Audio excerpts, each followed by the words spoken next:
Sitten kaalailla Oi. Paljon lähes tehdä.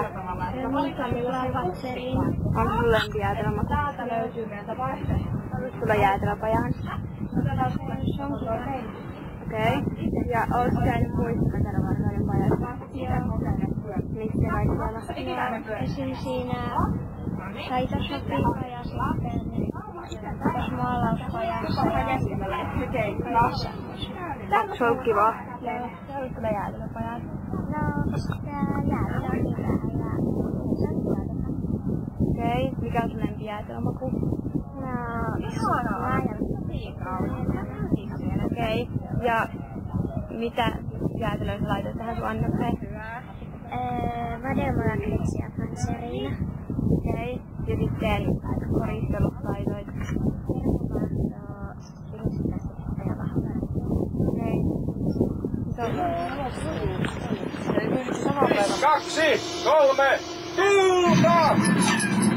Ampukaa se tuulta, kaksi! Täältä menee, merirosvot kökkö!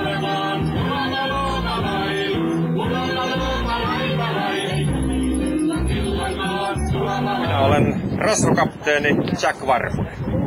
Merirosvokapteeni. Missä laivasi risteilee?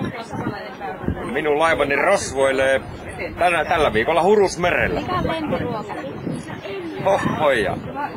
Se on varmaan tuo rillattu possu. Minkälaista on merirosvon elämä? No se on kyllä aika helppoa. Ensin tunti rosvataan, sitten kesäjuhlitaan, sitten taas tunti rosvataan ja sitten syksyjuhlitaan. Näin se menee. Kiitos haastattelusta. Olkaapa hyvä. Kuka olet? Siiri. Kuinka vanha olet? 6. Oletko Varkaudesta? En. Mikä oli hauskinta merirosvoisteellinen? Oletko käynyt muissa Vekarvarkauden pajoissa? Joo. Kiitos haastattelusta.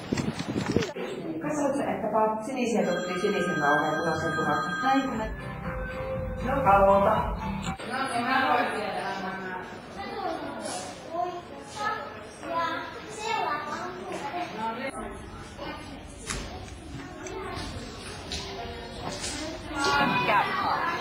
Kuka olet? Kuinka vanha olet? Oletko Varkaudesta? Kyllä. Mikä on hauskinta täällä? No, uiminen. Oletko käynyt muissa Vekarvarkauden pajoissa? Missä? Sammakkopajoilla ja Vammeltalolla. Kiitos haastattelusta. Oletko täällä? on. Missä?